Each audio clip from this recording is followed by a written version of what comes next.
Hello and welcome to Arbors Harbor for February. Can you believe that I'm filming this on the last day because I forgot to do an intro for this video?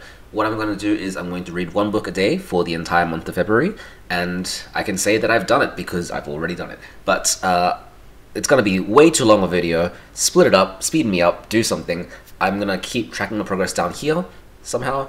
And okay, let's go on to the books. Book number 1 of February is Go Ask Alice by Beatrice Sparks, published as anonymous. This is a young adult-ish fake diary entry book about a young girl who becomes addicted to various drugs, and it's very moralizing. It definitely wants to kind of scare the reader straight, but it is also so very obviously an adult trying to be a teenager. It is completely transparent and one of the worst books I've ever read. This is a 1 out of 5. Book 2 of February is The Kingdom of This World by Alejo Carpentier. This is a Cuban author writing about the Haitian independence movement in the 1800s, where a black Haitian individual becomes the first king of the country, and although well-intentioned, ends up enacting a lot of the same regimes and violence that was enacted by the French. This is an extremely harrowing book, very violent, and we follow an ex-slave who participates in the kind of carnage that happens, but he is also set apart from it to some extent. It's an interesting perspective, but it's also a very difficult read. I give it a 3 out of 5. Alright, Remains of the Day. It's upside down. This is Kazuo Ishiguro's, I think, 3rd or 4th novel, and it's about a butler in 1950s London who is reflecting on his life. It's another one of Ishiguro's retrospective, non-linear memory novels. I often joke that he writes the same book over and over again, even though he has a different setting and genre for each one of them. But this one, it's the 4th one of his that I've read, and it is starting to follow the patterns, right? People say this is his most respected work. It is the one that won the Booker Prize. It's okay. I think I didn't vibe with the British identity of it quite as much as some of his other works. It didn't feel as novel or entertaining to me, but the skill there is really apparent. The writing is very well done. The prose is so smooth that you can just finish reading it so quickly, and so that's a 4 out of 5, The Remains of the Day. Book number 4. I read most of this while getting my haircut today. This is The Castle of Otranto by Horace Walpole, one of the first Gothic horror novels ever. And it's interesting because the first edition, there were only 500 copies of it, and it pretended to be a non-fiction book that was unearthed from some person's library. And then the second edition that was published, it got super popular, by the way. People loved this book in the 1700s. And it's pretty fun. I don't think it was intended to feel silly or funny, but in 2023, this book is hilarious. Just the plot is so ridiculous that it just becomes very funny. Lots of possessions and hauntings and prophecies and all that just crazy gothic stuff. I don't think it has the same kind of horror potential that it had in its original day, but it's a very enjoyable read. It's a bit difficult, but I think that the narrative itself is worthwhile. I got a lot out of it, so I would give this a 4 out of 5. Alright, book number 5. Oliver Twist, just kidding. It's Christmas Carol. This one's about 30,000 words, so it's not super long. For Charles Dickens, it's supposedly one of his shorter works. It doesn't feel that way. It feels long. The problem with the Christmas Carol is we all kind of know the story, right? It's old Scrooge doesn't like Christmas, gets visited by ghosts, realizes the error of his ways, and yeah, it's the classic story. And so reading the original Charles Dickens novella feels stagnant because the man is so wordy. I think I actually appreciate him more when he's writing longer works because you kind of get used to the rhythm and the phrasing, whereas reading A Christmas Carol, knowing what's about to happen and then going, oh, these sentences are so long and they are so intricate and filled with small details that I don't really care about. Like, he can't just say a statement, he has to make some kind of wild comparison with a big list connected to it. It's a bit tedious. I give it a 3 out of 5. It's an okay story told in a kind of underwhelming way. And book number 6, I forgot to record yesterday. This is Snow Country by Yasunari Kawabata. This is one of the Nobel Prize winners for literature, and this is one of the novels that they cited in that panel. It's really, really short. It took me about an hour or so to finish this. It's only about 100 pages, and it's a mood piece. It's a big, it's a big mood. So originally it was about 9 short stories about this man who leaves Tokyo. He is just fed up with the kind of fast-paced city life. This is from the 1950s, by the way. And he goes to a region in northern Japan where it's known for being very snowy and very cold and very secluded. And he meets this young woman who at first is consorting with geishas and then becomes a geisha later in her life. And it's about that kind of relationship that doesn't fully become satisfying. It's about the various reasons why, despite being intricate and detailed people, they're not very good for each other.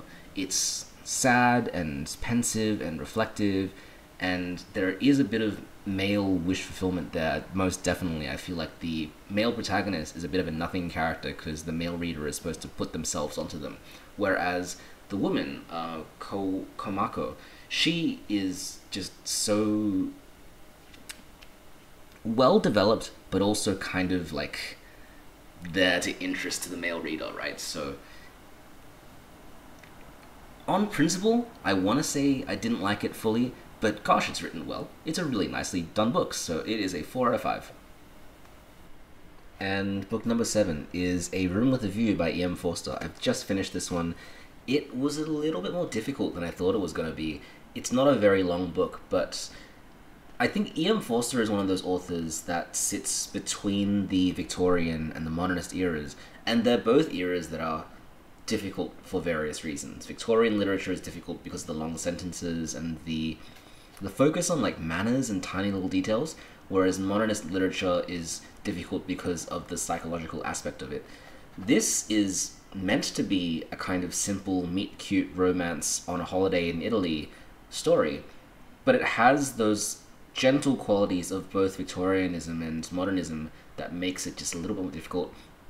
You can probably read this as a fun romance story and enjoy it. The only thing that's weird is that their meet-cute is literally watching a person get murdered.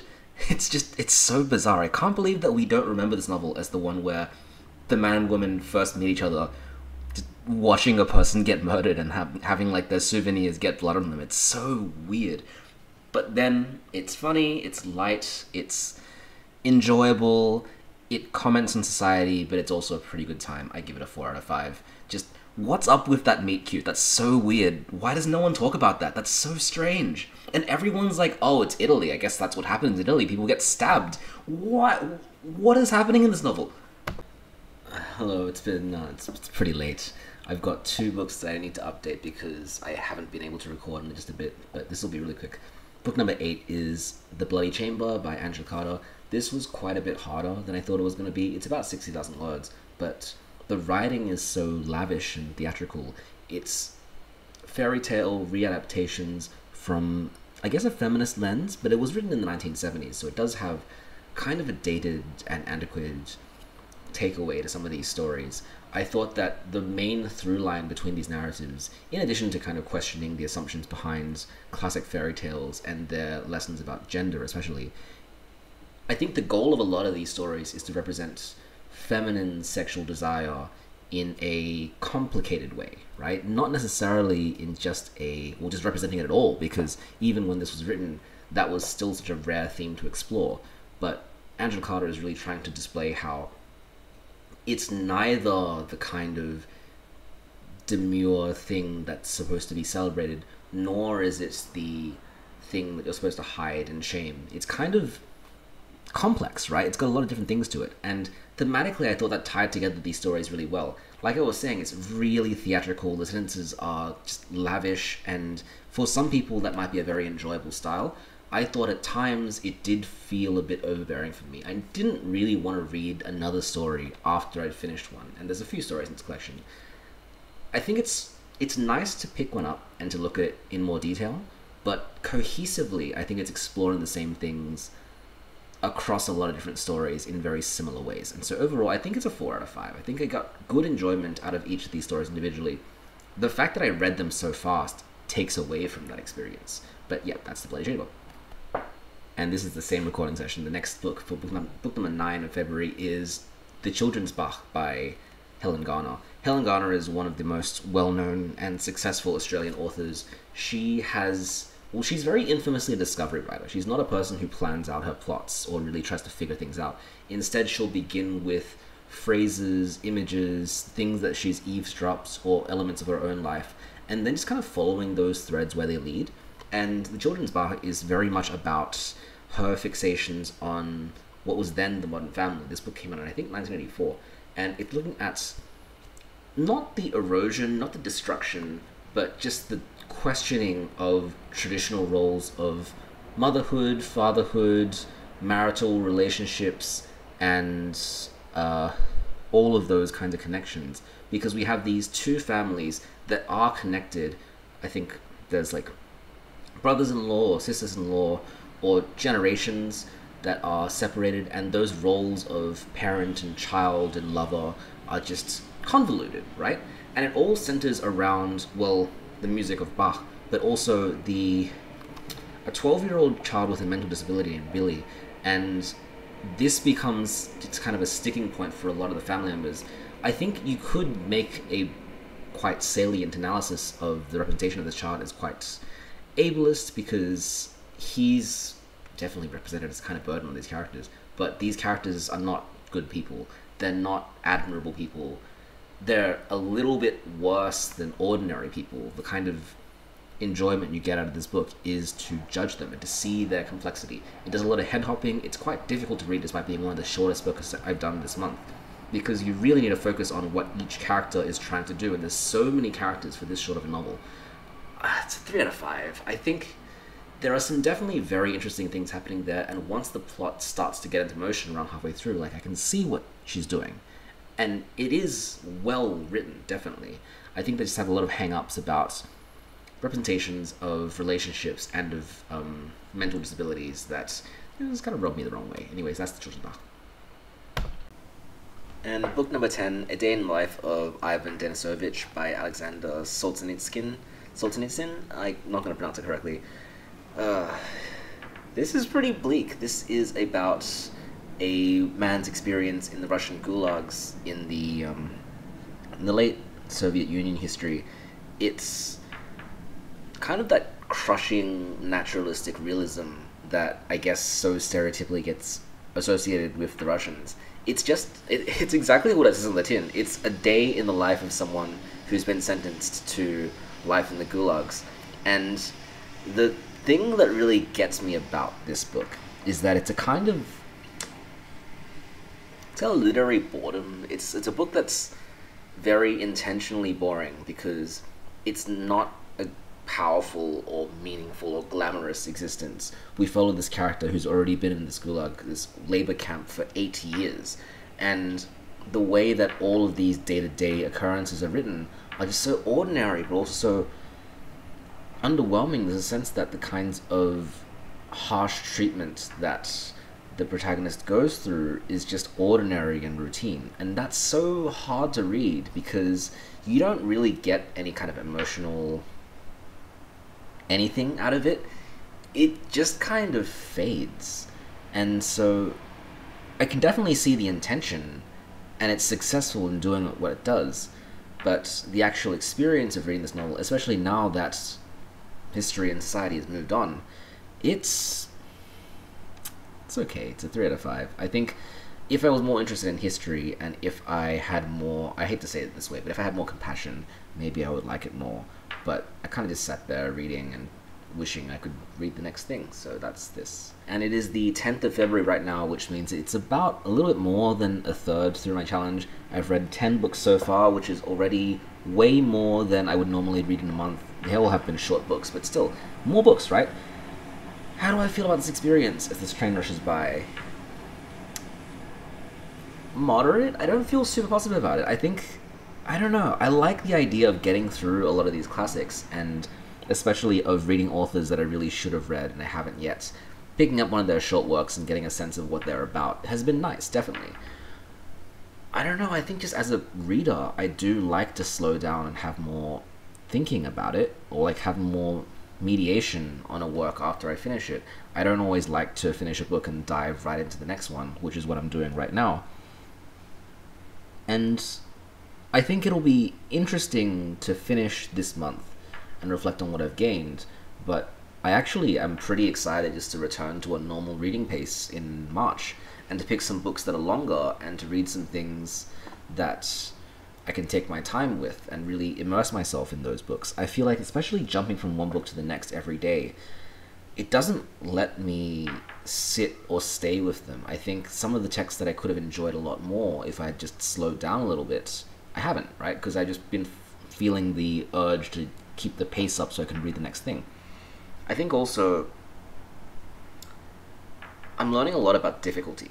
I'm learning that word count doesn't really mean that much in terms of how long it'll take me to read a book. One of the longest books that I've done this month so far is The Remains of the Day, which is about 70,000 words. It was one of the fastest reads because of how smooth and clear the prose of the author was. And some of the shorter ones have been more difficult because they have been more psychological, or because they have been more philosophical or theoretical, or because they've just had longer and more convoluted sentences. It's interesting, and it's making me reflect on that video I did last year about text difficulty. It really is proving it. But it's also teaching me that the human brain is very, very bad at understanding proportions, because I could pick up a book that's 30,000 words long, and a book that's 60,000 words long, so double the length, and I would think, oh yeah, I could finish them in about the same amount of time, which already saying that out loud is silly, but just instinctively looking at my collection, that's the way that I've been treating it. So there have been a few days where I've just been furiously reading and not stopping to enjoy myself, and it's kind of taking the fun out of the challenge. I think there are books this month that I've read that I would have loved so much more if I could just sit with it a bit more. So yeah, that's how it's been so far. But we're gonna keep going. We're gonna see how things turn out. I don't know, it's getting pretty late at night. I'm quite tired. I rushed through The Color Purple today. I realized that today I had to take the train for about 2 hours because I had to transfer a lot to get to work, and I managed to finish this. This is probably the longest one I'll do this month. It is a historical fiction book set between World War I and World War II, exploring the lives of an African-American woman who goes through some really bad family trauma, and she's sending letters to a sister who she believes to be lost, and also sending letters to God as a form of prayer. It's really, really sad. So the novel's kind of overt graphic brutality is very apparent from the very beginning, and I kind of understand the method of the novel is to have a kind of growth and redemption from that, but I was just really weighed down by how just overwhelming the trauma is. And I know that reflects some of the history and reflects some of the suffering that African American people went through, especially in the early 1900s. But this is a very confronting and challenging read. So I would give it a 3 out of 5. I'm also aware of the quite unfortunate things with Alice Walker as an author lately. I'm just not really going to mention that. This is well known as a classic, and I think it's deserves that status in terms of the way the story is told. I think it's a very important narrative, but it's a very, very difficult read. Book number 12, Silk by Alessandro Barrico. This is, well, probably going to be the shortest book that I read this month. It is Sunday, and I don't really travel anywhere on a train today, so I picked out this one, which is really about 10,000 words. It's just barely on the edge of a novella. And my thought at first was, I kind of want there to be more of these short books, things that you can read in half an hour in a single sitting and get the entirety of the narrative. But this book, I mean, I kind of knew I wouldn't like it before I even read it, and I really wanted to be proven wrong, and I wasn't. It's not very good.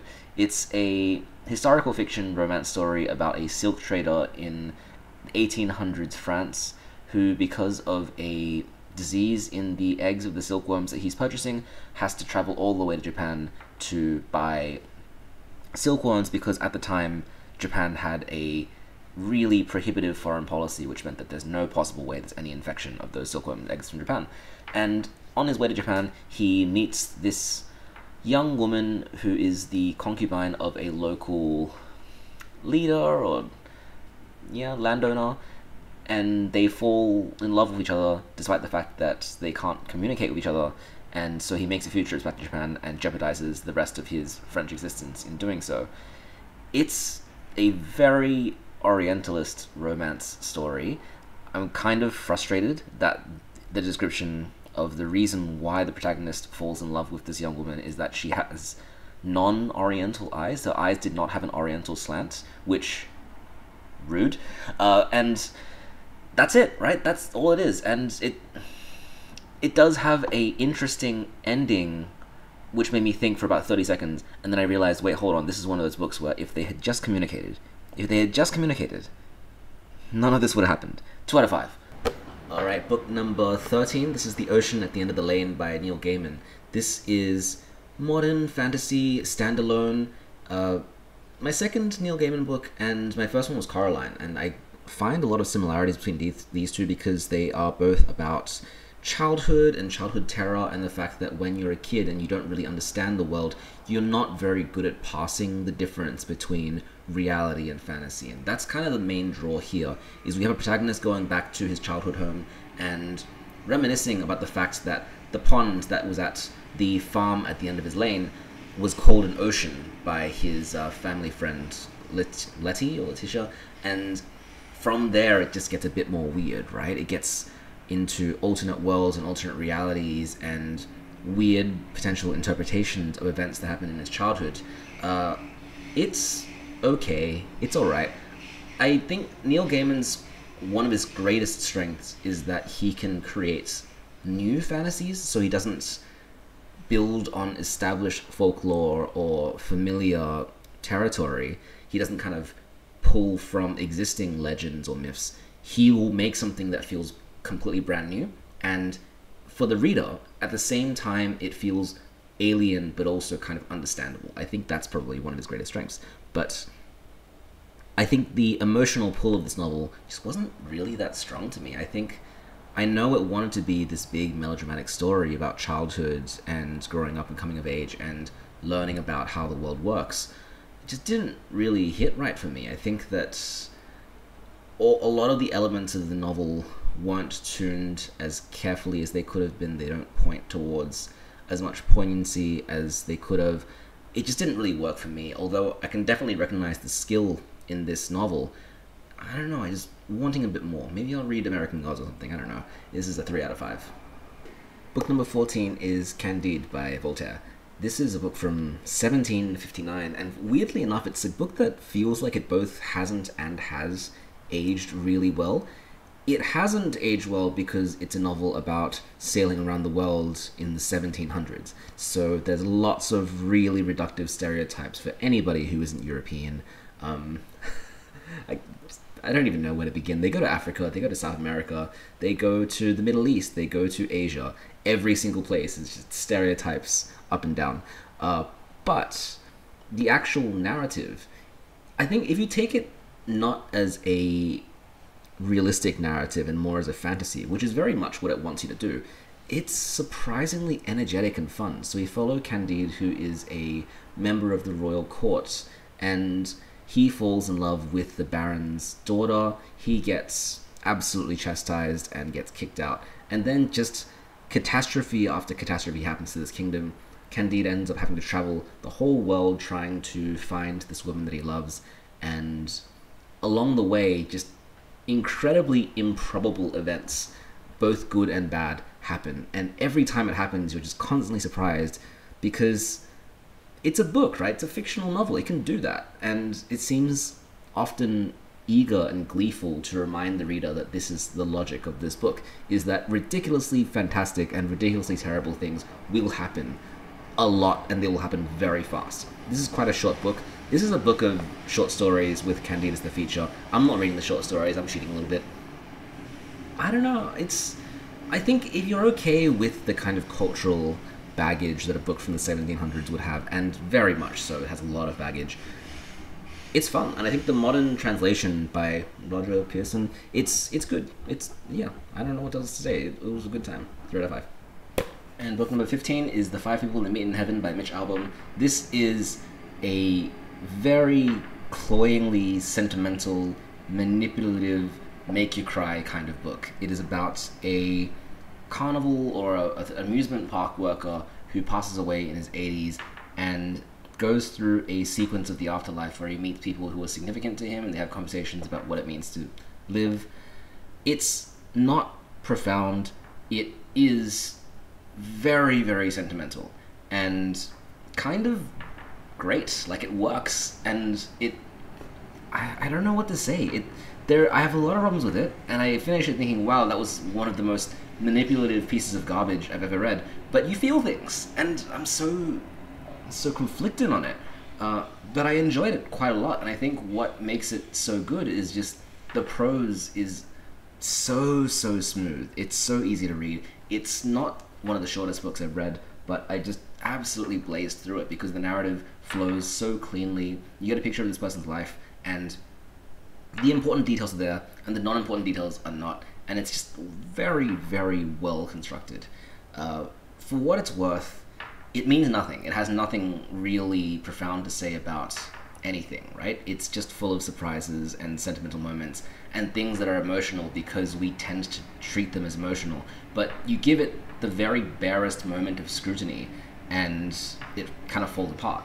And there's lots of questions I have after reading this that make me think, oh, it's not good. But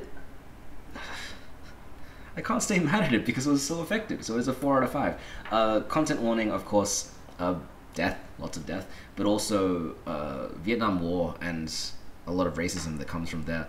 Although it does have a section that's set in the Philippines, it is kind of addressing that period of American history. I think what's also quite good about it, though, is that it's a very transparent look at American values, because the kinds of emotional moments that are meaningful seem to appeal to a very bottom line attitude of what it means to be American. And so you can definitely read it critically and get something interesting out of it, although I don't think anything about this book's themes or values are particularly intentional. It makes sense why it's a bestseller, it makes sense why people love this book, but it's also very shallow, very enjoyable. 4 out of 5. Hello, it is book number, I've lost count, I think this is 16, Hotel du Lac by Anita Bruckner. This was interesting. It's about a novelist who has some kind of personal...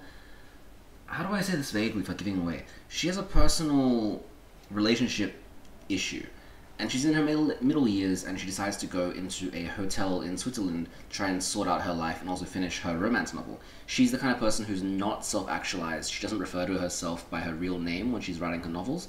And at the hotel, she meets a bunch of other people who have trouble in their relationships. She meets a mother and a daughter who are very proud and of themselves. She meets the owner of a dog who stays kind of exiled away from the rest of her family. And from all of these connections and relationships, she comes to understand a bit better the nature of her own failed relationships and her own personality. It is one of those authors who like authors kinds of books. It's a book about an author, and it doesn't really get that metafictive. It's mostly about this character who is supposed to be very perceptive and able to understand other human beings, but doesn't succeed all the way. Now, the only downside I can say to this book is that... Actually, there's 2 downsides. Number 1 is that it's overwritten. The sentences are longer than they need to be, more detailed than they need to be. Often, I was reading this as an editor and thinking I would shorten that sentence. But secondly, I read Outline by Rachel Laskier, and that book is just a much, much better version of this one, so this gets 3 out of 5. Book number 17, this is The Giver by Louis Lowry. Very famous, well-known dystopian young adult novel. One of the first, actually. It came out in the 1990s, where it was really quite unusual to have the dystopian genre. Of course, it's blowing up now, but before, right? This is one of the first forerunners to take that genre, which was previously mostly for adults, and to position it towards young adults. It's so interesting reading the interview at the back of this edition, because Louis Lowry very much didn't anticipate the kinds of reactions that this book would get, how positive and how negative some people would see it. It's about a perfect society where everyone is regulated, everyone is given the job that will perfectly suit them, every family is constructed very carefully so that there's no sadness, there's no trauma, there's nothing bad, right? And our protagonist, Jonas, comes of age and he's given the job of the receiver of memory, which midway through the novel, it's kind of a spoiler, not really, means that his job is to, I guess, take on the understanding of sadness and negative emotions that otherwise is kept away from everyone else in society. It's about as philosophical as you can get for a young adult audience. I think this book is so interesting because it triggers thought and it makes the reader very dissatisfied with all the simple pleasures of their own world. It's really good for expanding thought. It does have a little bit of that young adult novel syndrome where the prose is just a little bit labored, it feels a bit simple. I would have wanted more complexity, but also it's for young adults, so I can't really complain. I give it a 4 out of 5. Okay, I've moved the tower over here so you can kind of see the progress as we're going. It's already pretty tall. It's taller than my hand will stretch. Book number 18 is Season of Migration to the North by Tayeb Salih. This, I wish I had more time. I wish I'd spent more than one day with this. This was incredibly detailed, lyrical, interesting, meaningful explorations of the post-colonial identity from the perspective of a Sudanese man who goes off to study literature in England and then comes back to his hometown with the intention of trying to make things better or fix it up, but because of such a conflicted relationship with identity and race and colonialism and settler identities, I think ultimately it results in so much more damage and uncontrolled anguish because of just how big these powers of globalization and colonialism are. I think this is absolutely must read for anyone interested in studying anything to do with post-colonial literature. It makes me very sad that Heart of Darkness is available in every bookshop everywhere, and I had to look for this. This was hard to find, but it is known even by Edward Said as one of the most important works of literature written in Arabic. And I also learned that there was a significant dearth of translation content for Arabic literature. There is so much Arabic literature out there that has just not been translated because it was assumed by publishers that people wouldn't be interested in it. But it's excellent. It's amazing. The prose is so detailed and vivid. Everything takes on both literal and symbolic meanings, and it's brutal as well. It really, really hits you despite how short it is. This is a 5 out of 5 read. Book number 19 is Only the Call of the Wild from this Jack London collection. I have thoughts about these omnibuses, but I will probably talk about it later because they don't have that much time and I want to go faster. This is about a house dog who, in the 1890s, the gold rush in Alaska, is kidnapped and sold into captivity to work as a sled dog and to work. And it explores the idea of remembered past lives where now that the dog is within its natural environment and surrounded by the need for self-preservation and survival, it is able to draw upon memories of its ancestors in order to survive. I think the concept is really interesting, but the framing of this novel is more of just like an action-adventure kind of story where we have this underdog character. I'm so sorry. We have an underdog character, and it's trying to learn how to forget some of its house-trained tendencies and contend with the very cruel world that it's inherited. It's not fun, and I imagine it was extremely popular in its day in the early 1900s, and now coming to it today, just the way that it's written and the kinds of messages that it's giving up, it's just not that salient anymore. I wasn't a huge fan. I give it a 2 out of 5. Book number 24, this is The Chrysalids by John Wyndham. Weird cover. You can't see it, it's like lots of pseudo-religious text in the cover superimposed upon this picture of a hand with 6 fingers. It's alright. It's like a science fiction dystopian story. You really feel the impact of its context because it was published in 1955, and the lingering shadow of the nuclear bomb is just right over this text.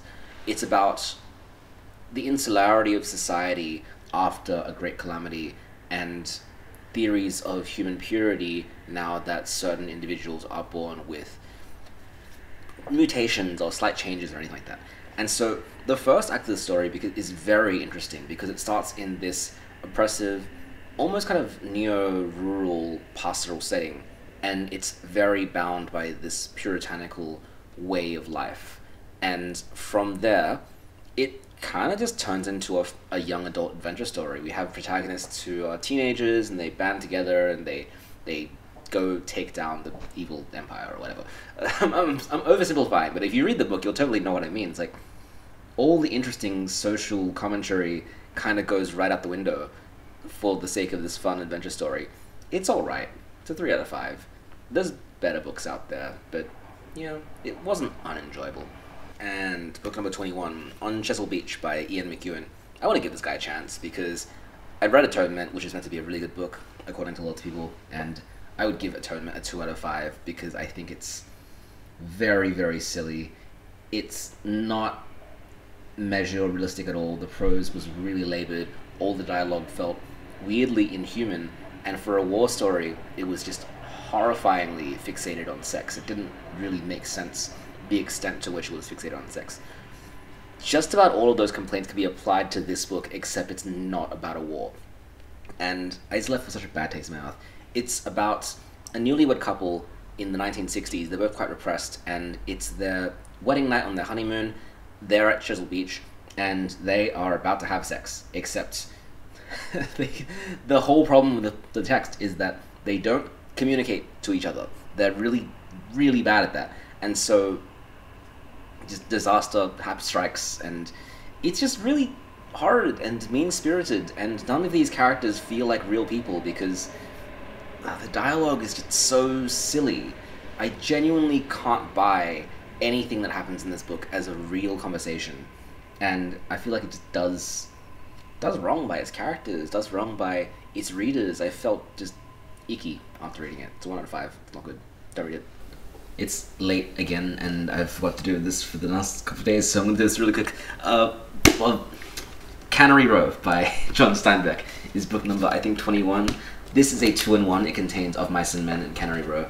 And Cannery Row is such a necessary counterweight to Of Mice and Men, because Of Mice and Men is short and sad and devastating, and Cannery Row is light and breezy and fun. It's John Steinbeck being happy, which I never thought I needed, but he's very good at it, and I was surprised, because the 3 John Steinbeck books I've read have just been sadness and despair and the Great Depression.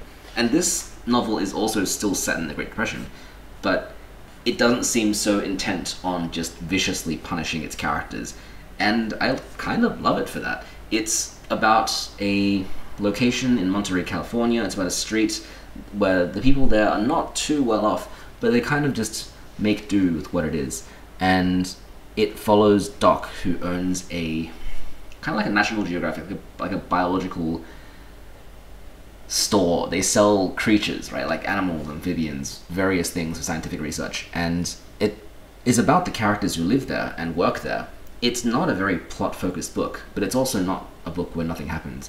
It's a book with no high stakes, but it has characters messing around, having fun. There's also incredibly funny moments, like I genuinely laughed out loud a few times. It's energetic, it's fun, it's surprisingly enjoyable. I give it a 5 out of 5. I can't believe I enjoyed it so much. There is a somewhat stereotypical depiction of a Chinese person, but even then, like, it's not jokes made in bad faith. It's just, it's fun. It's fun. Let him have his fun. Book number 23. All my numbers are going to be wrong, but who cares? The Hours by Michael Cunningham. This is literary fiction for people who like literary fiction. It's a riff on Mrs. Dalloway by Virginia Woolf, and it is a 3-time period spanning postmodern thing. It riffs on the general plot beats of Mrs. Dalloway, and it builds upon that by exploring how different kinds of social pressures and different kinds of societal tragedies, whether it's World War I, World War II, or the AIDS epidemic, how each of these things haunt societies at large. And it uses 3 individual women, so Virginia Woolf herself, and a housewife in the 1950s, and a a older woman in a queer relationship in the 2000s, and it uses how all these characters, through their day-to-day daily lives, illustrates the kinds of pressures upon them based on various societal contextual cues. It very much feels like an attempt to bring Mrs. Dalloway into the modern day. It has a lot of the high-minded thematic concerns, and it uses all the same techniques as Virginia Woolf does, but using more colloquial, more current language, and finding ways to show how the themes of the novel from the 1920s are still relevant today, going through these different periods in time. I thought it was pretty smart. I enjoyed it, and the prose was both smooth and lyrical. There were some sentences that I really, really deeply loved. And I had seen the film before, and I think maybe that's why it made it easier for me to understand, is that I've read the book it's based on, and I've also watched the film that came out of it, so I really knew what was happening in the plot. But maybe if I didn't, I wouldn't have followed it as much. But having understood it, I do quite enjoy it. I give it a 4 out of 5. Book 24, It's the Time Machine by H.G. Wells. This is a book of his short stories. We're going to ignore all the short stories. You know, the funny thing is I once tried to use some of these short stories in my lesson plans, and one of them was extremely racist, and then it stopped, right? But The Time Machine, is it also racist? It's about a time traveler that goes forward from the late 1800s and finds himself in 2800 something or other, and he meets the two kind of branching evolutions of humanity. One is the Eloi, who are like kind of children. They've been pampered all their lives. They just eat fruits and they leisure about the entire days. And the others are the Morlocks, who are the below ground dwelling, terrifying, carnivorous people, right? And slight spoilers there. I think the discovery of these races are core to the book, but also the fact that the Time Machine is about these races is so apparent. It's been around for 100 and something years. It's fine. The interesting thing is, I often forget that H.G. Wells, despite being the progenitor of the science fiction genre, is at heart a Victorian. He is just unapologetically Victorian. And The Time Machine is a story about a bunch of dudes getting together in a Victorian house party and just chatting about weird stuff. And as they do, sharing ghost stories, sharing strange stories. This one just happens to be about Time Machine. And it kind of bothers me that one of the core foundations of the time travel genre is there by accident. It's just a bunch of Victorians sitting around a lounge sharing stories. But it's okay. It's fun. It doesn't really mean anything. H.G. Wells is surprisingly thoughtful when he explores the nature of humanity and what it means to be human. This book could be analyzed as doing that. It's also kind of just a very popcorny adventure story. It's a 3 out of 5.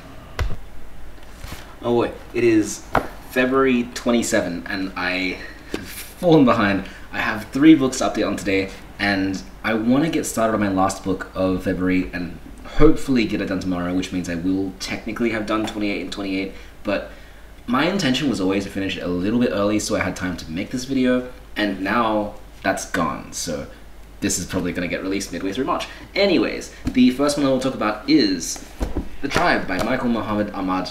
This I bought very long ago. I bought this, I think, almost 5 years ago when I was wanting to be a high school teacher and I wanted to find literature that explored more of a multicultural Australia. And this book, it hits different today than it does 5 years ago, because 5 years ago, looking at a shelf in a bookstore, this is really one of the only books you could buy that was from an Australian author of Lebanese or Middle Eastern background. And now it's kind of branched out a bit, there's more diversity, and I'm all for that, because the way that this book reads, it's the debut of this author who's now quite established in the Sydney scene. It reads like a manifesto. In fact, the blurb is a manifesto. The blurb is about the fact that there is a lack of fiction that treats Middle Eastern Australians in even a humanized light, right? Because the media here has always been so cruel and one note about how to treat the Middle Eastern community. And you really feel this when you read it, is that it's written for a non-Middle Eastern audience. It's written specifically for a white Australian audience. And it's written in a way to make the Lebanese characters feel, I hate to say the word palatable, but that's really what it is. It's a young character narrating his way through a very large family, giving every person a little bit of time in the spotlight and going through the motions of our standard births, deaths, and marriages of a family, and creating sympathy in that way. On one hand, I very much vibe with the ethos of this, and I recognize that it was written in a time where it was very important and necessary. On the other hand, I think about really what this book is, and is it enjoyable outside of, I guess, what I would suggest a cultural observationist lens. And it's okay. It's alright. I would give it a three stars. I had an interesting time with it. I definitely learned a lot from it, but I also felt, I don't want to say pandered to, but it's really kind of what it was doing. And book number 2, going to go to A Sense of an Ending by Julian Barnes. This is the second time this month that I've read a book that won the Man Booker, and my first thought was, I think something else has done this better. And this is a postmodern novel. It's published in 2011, and it's about an older person looking back over their life and examining the kinds of positives and negatives that came out through their relationship, having been triggered by the untimely death of a friend that he had when he was at school. And it's short. It's about 150 pages. It's not very long at all, and I wish it went a bit more into it, because if I was to really think about how it's treating the whole fallible memory, unreliable narrator question, the authorial perspective kind of story, there's really only one or two main events here that's worth picking apart in depth. And overall, the book feels very mean-spirited. It doesn't like its narrator, it doesn't like the other characters, it sheds a lot of cruel and bitter light towards all the people that it comes across, and it's just not a very enjoyable reading experience. It made me want to read more Kazuo Ishiguro books, because comparing this and The Remains of the Day, which is not even that much longer than this, the difference is immense. It's enormous. Like, The Remains of the Day is both more readable and more interesting as a postmodern text about unreliable narrators and the fallibility of memory, and this one is just, I wish it was more. And yeah, I really don't have that much positive to say about it. I would give it 2 stars. Wow. Last book is Herland by Charlotte Perkins Gilman. She's much more well known for the short story The Yellow Wallpaper, which is about a woman who gets into a marriage, gets gaslit, and slowly goes insane. And her work always takes a particularly feminist bent, and Herland is more of that. It was written in 1915, and it feels dated, but not 1915 dated, right? It's about a group of 3 explorers who go off into the jungle and find a colony of women who have evolved past the need of men. So that's an entire society that's just women. They don't reproduce sexually, or actually, it's not really clearly explained how they reproduce, but they don't need men, right? And all their offspring are also female. And it's a utopian text, and it's an interesting utopian text in that it's not... The twist isn't that it's actually a dystopia, right? It's a true utopian text, where the twist is actually the society is good. And the fact that the society is good is kind of poisonous to our protagonists, who come from a capitalist society in which women are generally, if not degraded, then diminished in their stature compared to men. The 3 protagonists just can't understand the fact that the place that they've gone to is like this, how it runs, how it functions, how it even exists. It's kind of fascinating, because Charlotte Perkins Gilman very clearly understands dynamics of gender in her context, and she really criticizes it in a funny and sharp way in this novel. It's kind of difficult to read because of how far society has come, in that you would look at the 3 men that lead this novel, and today we would think, wow, it's a very archaic way of looking at gender and looking at society. But I can imagine in 1915 it would be much more common to agree with some of the things the protagonists think and find the views of the women of Herland absolutely bizarre. It's okay. I think if your intention is to get into feminist literature, this is not the first thing you would read. This is something that you would read to understand the kinds of thought and action that was happening in the early 20th century. Whereas if you really want to learn more about feminist goals and how feminism has changed our society, pick something else. Pick something more modern, because this is dated. It's quite dated. It's interesting for its structure as a utopian novel, and there's a joke or two in that still lands today, but a lot of it you do have to send your mind back to that time to really get the most out of it. It's March 1, and this is book number 28. I'm finally done. This is The Catherine Wheel by Elizabeth Harrower. I thought this was going to be the last Elizabeth Harrower book I had before I finished the whole catalogue, and then I realized that she's got one more. She's got In Other Circles, which I'm going to buy. But this one is very similar to a lot of other Elizabeth Harrower books. It's about a conflicting relationship with control and gaslighting and just bad situations. And it's about the women who stay in these relationships and what kinds of emotions arise because of their decision to stay. It's not quite as hard-hitting as some of her other books, but that's kind of okay with me, because I feel like what's really important about her work is that she doesn't just represent trauma, right? She represents the very ordinary ways that this can happen. She represents people who are really emotional abusers, but not in the kind of comically evil, unrealistic way. She represents people who are just doing life the only way they know how to, but that way just happens to be by being a very terrible partner. And we follow two characters in London. One is a young woman who is teaching the man French, and we see how the control and coercion starts to take place there. It's quite a difficult read, but it's not... I never felt so down that I wanted to stop. So I would give this a 4 out of 5. I think it's really, really important work and very ahead of its time. So all of her books are fantastic. This one was one of the shorter ones. It's good. Okay, this is everything. Let's see if I can even try to get it all into the same shot. Alright, okay, so getting up there. How are we going?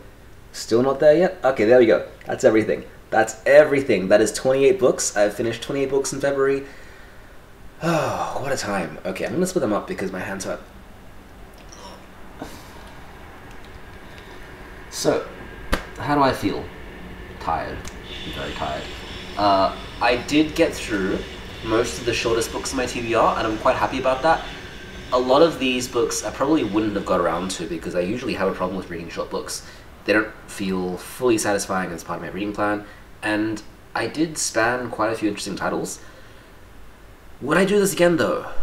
No, absolutely not, and I would not recommend doing this. The books that I did enjoy, I felt like I enjoyed less because I had to rush through them, and the books that I didn't enjoy are bad, and I wouldn't have read them otherwise. So, should I go through my top and my bottom?